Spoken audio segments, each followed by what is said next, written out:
The first step to getting out of depression is essentially realizing that it's nobody's fault but yours. And that's not to say that the blame is on yours and you did this, but the problem, the reason why depression isn't leaving is because you're refusing to accept that you're not doing anything about it. So here I am, and it's about to be my birthday. I think it was like 2021. I'm pretty sure it was 2021 or 2020. Could be 2020.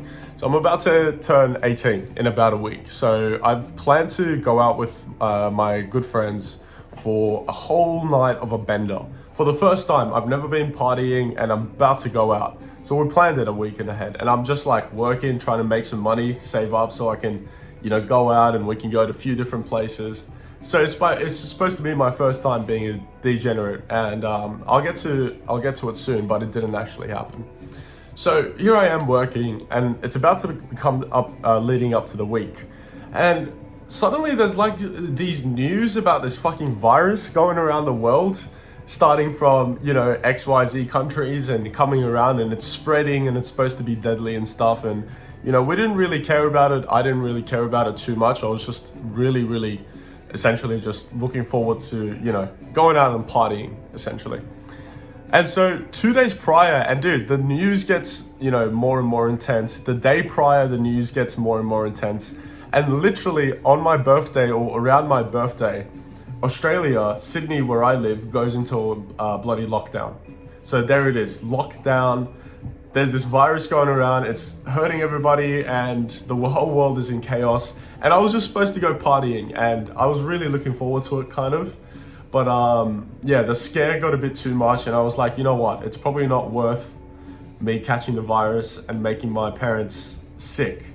So I just stayed home, and I didn't end up going to the party.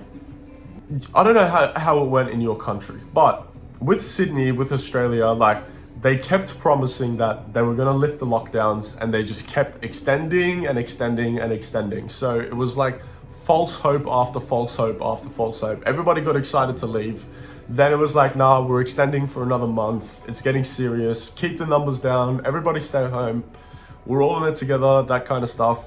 Coming up for the first couple months, man, I just did nothing. I just stayed home and did nothing. And slowly my depression kind of started, but I kind of avoided it because I was replacing it with other things in the meantime, and I'll get into that real quick. I was just staying home, and I was scrolling, and I was just playing video games every single day, and that's how just what my day went. And I started to get sick of it, towards the end of the lockdown, I started to really get sick of it. But something funny happened. All the conspiracy theories started coming out.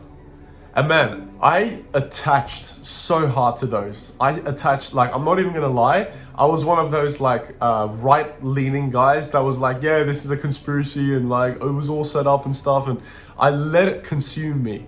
I was essentially putting the blame of everything that was happening in my life, everything that I was refusing to do, on the government, on the world, something that was out of my control. And what that meant is, yep, I surrender, I have no control over my life, and it's up to everybody else, the guys higher up in society, to tell me where to be. And I really fed into that. I was like, this is a scam, blah, blah, blah. It affected my relationships, like my friends. I used to talk to one of my friends, and I was like, dude, I can't believe you got the booster jab, you're a zombie, you're gonna become a robot and stuff. We started getting heated arguments and stuff. And yeah, I attached to it so hard, I started feeling a bit resentful, I became a little bit bitter. And that kind of fed into my depression as well, because I refused to acknowledge responsibility of why I was feeling so crap. And essentially, I wasn't doing anything with my life, because during the lockdown, I was just playing video games and scrolling because, all my brothers were home, we all had computers and PlayStations. So it was so easy for me to just wake up, oi, bro, get up quickly, wake up, let's get on the PC, let's get on the server, let's keep playing. And then it's like, oh bro, after dinner we should do this, and after breakfast, let's do this in the game. So it was super easy. I had 3 brothers, we all had video games and PC games that we could play together, and so we just grinded. Another reason was my bedroom was huge, dude. And I had my computer in there, I had my full setup, my bed, like everything was set up to be a gaming room, essentially. And so I was just in there, you know, gaming. I was so comfortable. I used to smoke weed as well during this time. And, you know, I'd go into my bathroom, like my bedroom had a bathroom in it. So there was an ensuite. And so I'd just go into my bedroom and just fucking smoke a few cones and, you know, go back and just play video games for hours, literally hours. And that's how I was essentially avoiding what I was feeling, which is that emptiness, that void. And there were so many times, I'm sure you can relate to this, where I was just in bed and I'm lying down and I'm thinking, man, it would be so amazing right now for me to go for a walk.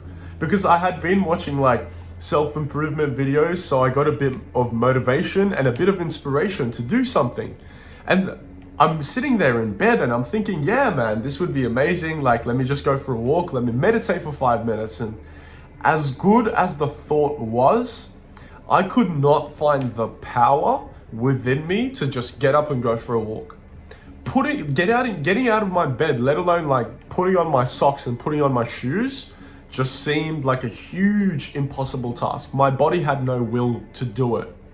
And I think that's the core part of depression you can relate to. And I'm not saying this to like, oh yeah, you know, like let's all cry together and wipe each other's tears off, but rather like, that's the part of depression that I think most people can relate to, because you want to do stuff, but you can't find the power to do so.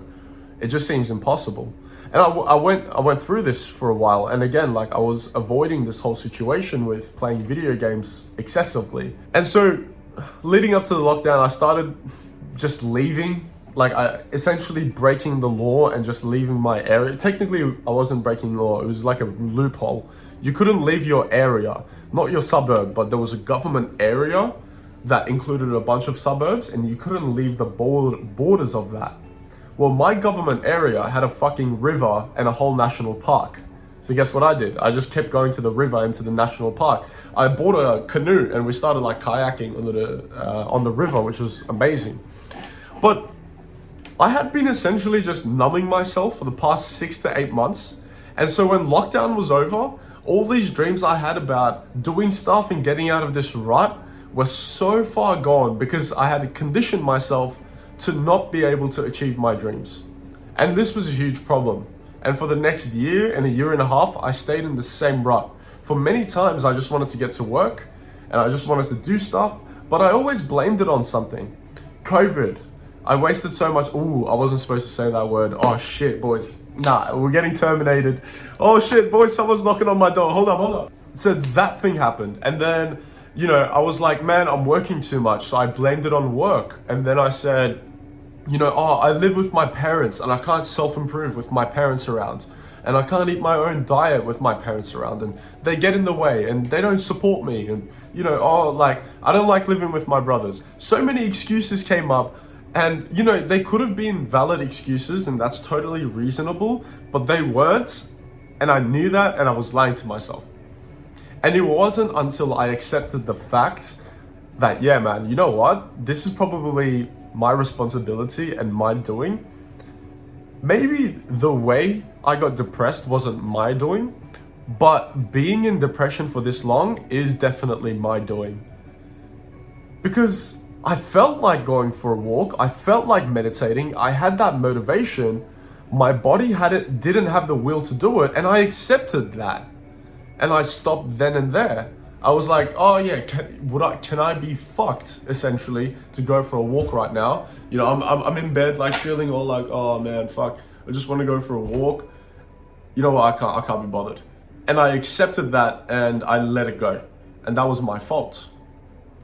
If I had just pushed myself a little bit, maybe even just meditated right then and there, just sat on my bed and meditated a little bit, did 3-4 push-ups, maybe just take a shower, get some cold water, put it on my face and just refresh myself.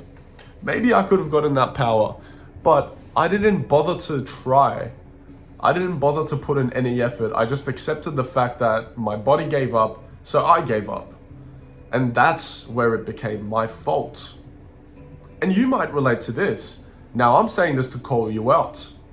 Because if you have thoughts about, oh man, I need to move out before I start this, I need my own space, I need privacy, my parents don't support me, university sucks, the government, too much taxes, the world is stuffed, the West is falling, everything's stuffed, there's no girls, there's no traditional women around anymore.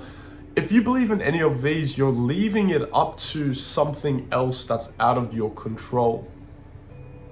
And it's so easy to get stuck in this rut because it's so easy to not accept a responsibility and stay in this cycle of just blaming it onto other people. It sucks to do the hard work, doesn't it? But doing that little bit of hard work is actually what will get you out of there. But again, and step one is realizing that this is your own doing, because when you realize that this is your own doing, you also realize that there's something you can do about this, which is the amazing part. Because there's a solution for everything. It's not just over, right? I mean, I don't know how it is believing that the world just came about randomly, but I think it was designed. God created a solution for every problem we have. We just haven't found most of the solutions. We've found many. We haven't found most of them, but we're finding them. So there's a solution for this too. And with anything in life, there's a solution. For any problem that you have, there is a solution. That is the best part. But what you need to realize is you must first accept responsibility, because from responsibility comes the power to do something about it. So yeah, man, I really hope this helped you. This is a topic I'm pretty experienced in. I was an expert at blaming shit on other people, especially my parents. For like years, I blamed my lack of productivity, my lack of uploading YouTube videos and being this guy on my parents. Not specifically on my parents, but just the fact that I lived with my parents, right? Because I was like, oh, they keep bothering me, they don't support me, I can't eat my own diet, and they're just excuses. Here I am living by myself, and come on, let's be honest. I was just making excuses, right? It's not that different. Yeah, cool, I have a little bit of privacy now, and I can speak as loud as I want, but let's be honest, yeah, it was pretty much excuses. So yeah, man, it's coming from the heart. So I really hope this helps you. Have a good one.